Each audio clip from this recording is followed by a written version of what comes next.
नमस्कार साथियों, मैं चंदन झा एक बार फिर से आप सभी का स्वागत करता हूँ। आज हमारे साथ एक खास मेहमान जुड़ने वाले हैं जो अपने नाम के अनुरूप ही जाने जाते हैं बिहार के अंदर। वो एक वरिष्ठ राजनीतिज्ञ हैं और काफी वक्त तक वो एक्टिव पॉलिटिक्स में रहे और आज भी हैं, उनकी सरकार भी है, जिनका नाम मैं ओपन कर देता हूं। इनका नाम है श्याम रजक। बहुत ही फेमस पॉलिटिशियन है, बिहार के राष्ट्रीय जनता दल के एक अच्छे कार्यकर्ता, एक अच्छे पदाधिकारी भी हैं और जनता के दिलों पे जो इनका क्षेत्र है, यहाँ के लोगों पे उनका बहुत अच्छा होल्ड है। लोगों से बहुत पोलाइटली ये मिलते भी हैं और बात भी करते हैं। मैं थोड़ी जानकारी इनके बारे में आपको दे दूं। श्याम रजक साहब की गिनती लालू प्रसाद यादव के सबसे करीबी नेताओं में हुआ करती थी। उन्हें लालू प्रसाद यादव का खास कहा जाता था, स्पेशल फॉर लालू प्रसाद यादव उन्हें और राम कृपाल यादव। लेकिन एक वक्त ऐसा आया कि जोड़ी टूटी और लोग अलग अलग जगह चले गए। लेकिन अब वक्त वापस से वही हुआ है। फिर से श्याम रजक राष्ट्रीय जनता दल में है और अपनी पार्टी को मजबूती देने के लिए कार्य कर रहे हैं, बिहार के विकास में अपना योगदान देने के लिए कार्य कर रहे हैं। मैं अपने गेस्ट को अब जोड़ रहा हूं।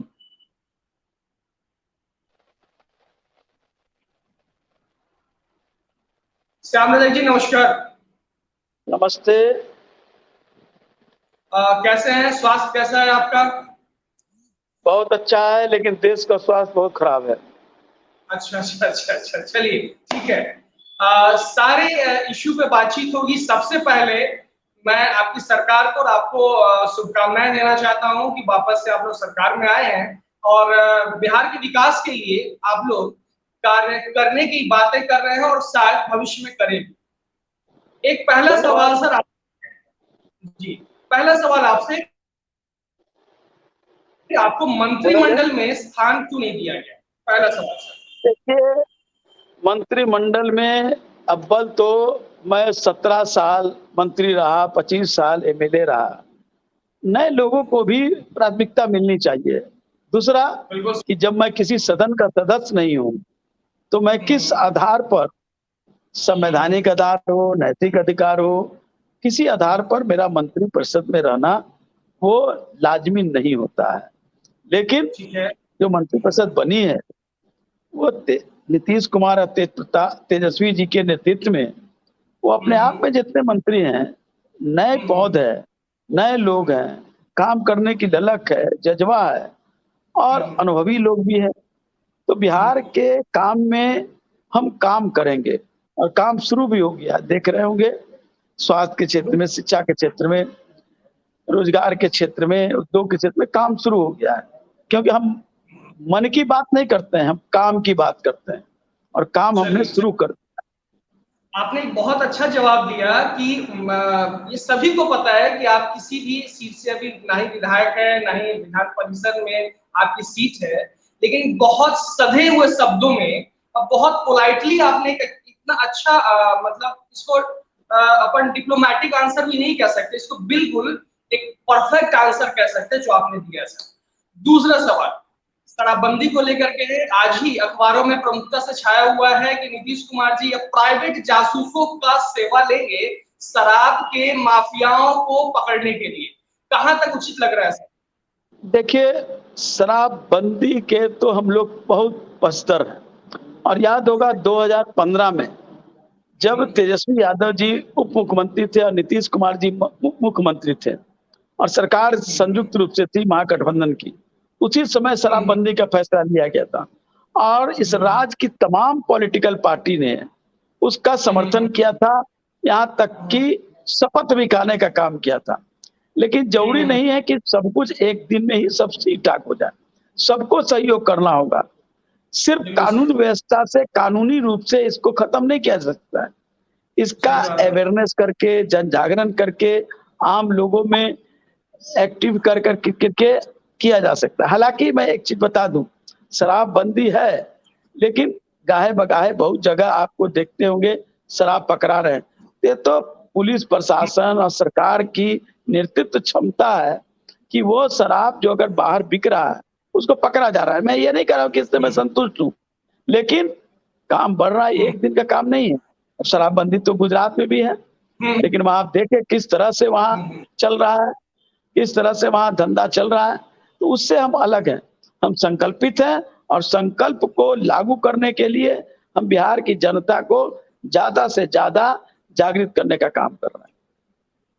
चलिए, मतलब शराबबंदी एक अच्छी चीज है और वाकई में अच्छी चीज है। शराब से कहा गया था, जब हम लोग छोटे स्कूल में पढ़ते थे, छोटे से थे, तो छुट्टी होने के वक्त में एक स्लोगन दिया जाता था, तन मन को करता कौन खराब। तो हम लोग बोलते थे मीट मछली अंडा शराब। और शायद सही।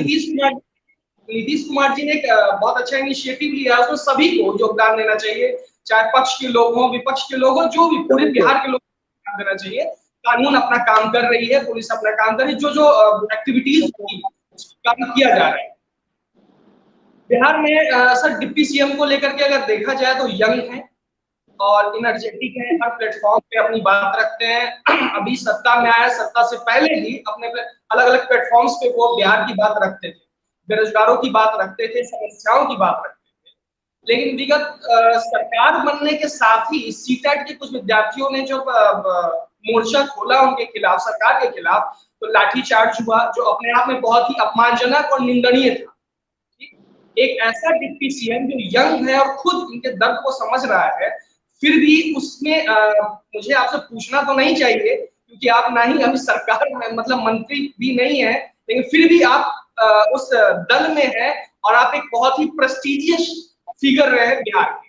तो अभी रोजगार को लेकर के डिप्टी सीएम जो है तेजस्वी जी, उनका क्या मतलब आगे का प्लान है जिससे लोगों को रोजगार मिले, युवाओं को रोजगार मिले? देखिए, हमारे उप मुख्यमंत्री ने कहा था कि हम मुख्यमंत्री बनते ही 10 लाख लोगों को रोजगार देंगे। सही और जब बात है। महागठबंधन बनी, नौकरी देंगे, सरकारी हम्म, नौकरी। और जब हम्म, महागठबंधन की सरकार बनी 15 अगस्त हम्म, 2022 को, माननीय मुख्यमंत्री ने पटना के गांधी मैदान में ध्वजारोहण के बाद उन्होंने पहली बार कहा कि 10 लाख लोगों को सरकारी नौकरी और 10 लाख लोगों को रोजगार देंगे। तो हम बोलते ऐसे नहीं है, हमारे पास पूरा कार्य योजना बना हुआ है। यहाँ बैकलॉग हम्म, जितना है और जितना यहाँ स्थान रिक्त है, अगर उन सबको जोड़ लिया जाए तो 10 लाख से ज्यादा लोग हैं। और हमने काम शुरू कर दिया, आप देख रहे हैं, शिक्षा के क्षेत्र में, स्वास्थ्य के क्षेत्र में, पुलिस के क्षेत्र में, आपको अन्य विभागों में प्रतिदिन वैकेंसी निकल रही है और लोग फार्म भर रहे हैं। और हम उसका टारगेट भी, टाइम टारगेट भी कर दिए हैं, टाइम बाउंड एकदम है। सितंबर में इतने लोगों को करेंगे, अक्टूबर में इतने लोगों को करेंगे, और वो शुरू हो गया है और वो बहुत अच्छे ढंग से चालू होगा। जहां तक रोजगार का सवाल है, हमारा उद्योग मंत्रालय ने, हमने 10 लाख उसको के आधार पर रोजगार करने की बात कही है।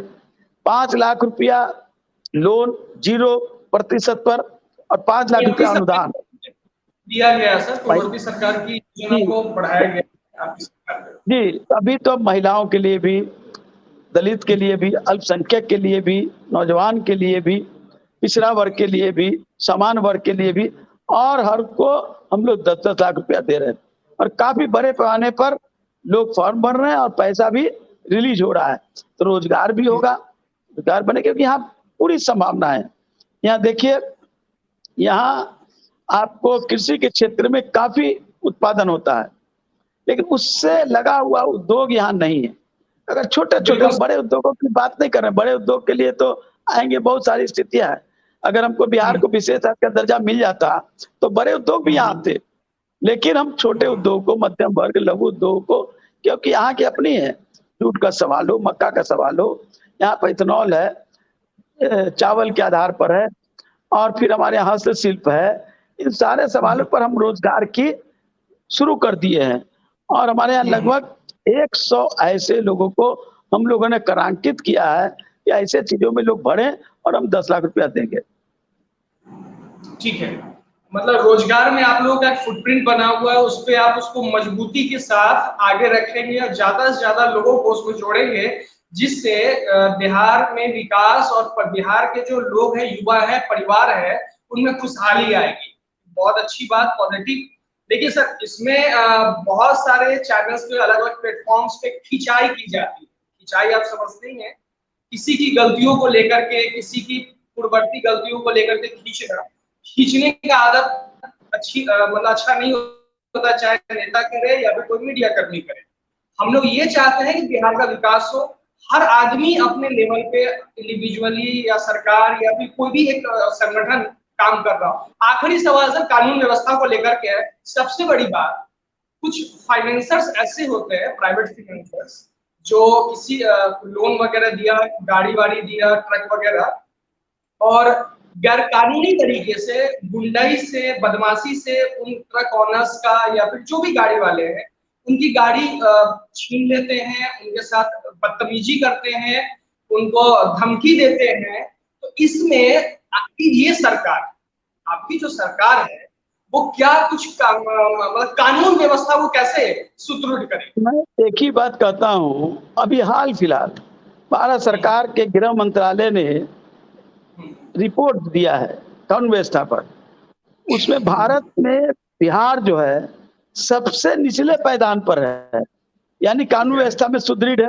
सबसे ऊपर है उत्तर प्रदेश, जो उनकी सरकार है, महाराष्ट्र है जहाँ उनकी सरकार है, बिहार कहीं नहीं आता है।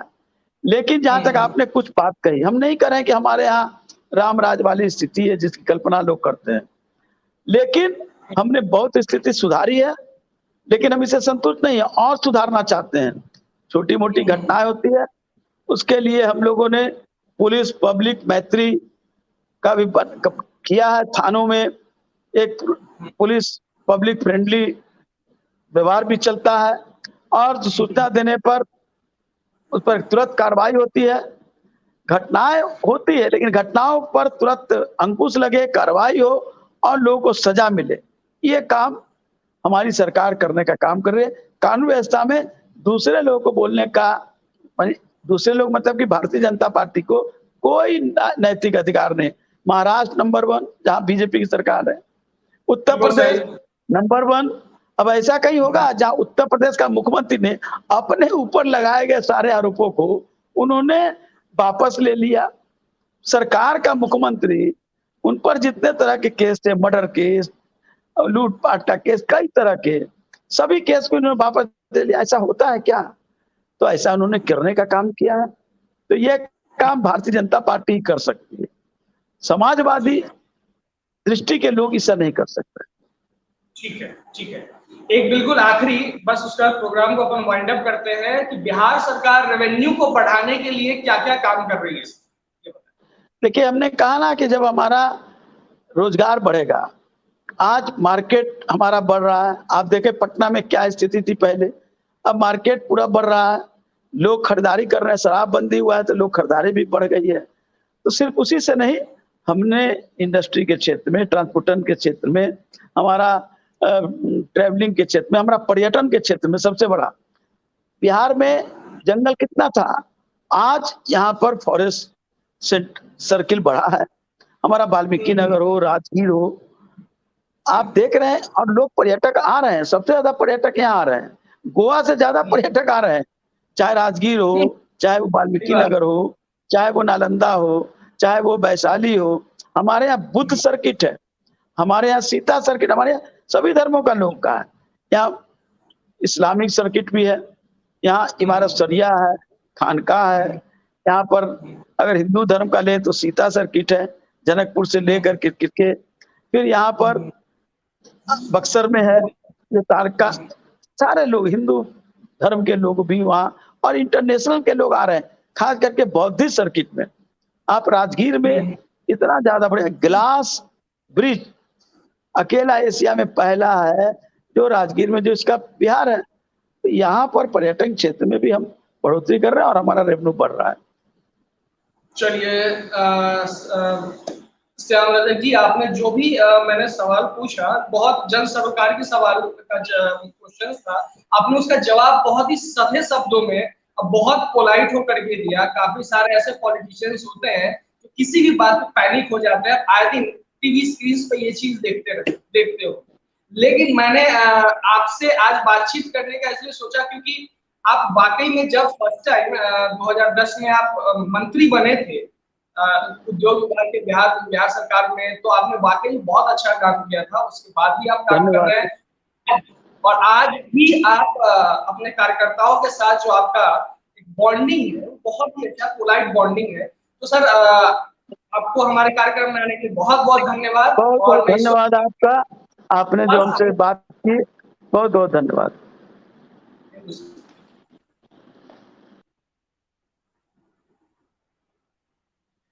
तो ये थे हमारे साथ श्याम रजक जी, जिन्होंने बिहार के लगभग सभी मुद्दों पे बातचीत की। और मेरी आदत बिल्कुल नहीं कि मैं खिंचाई करूं किसी की भी, क्योंकि खींचना एक नेगेटिव कह सकते हैं नेगेटिव एस्पेक्ट होता है।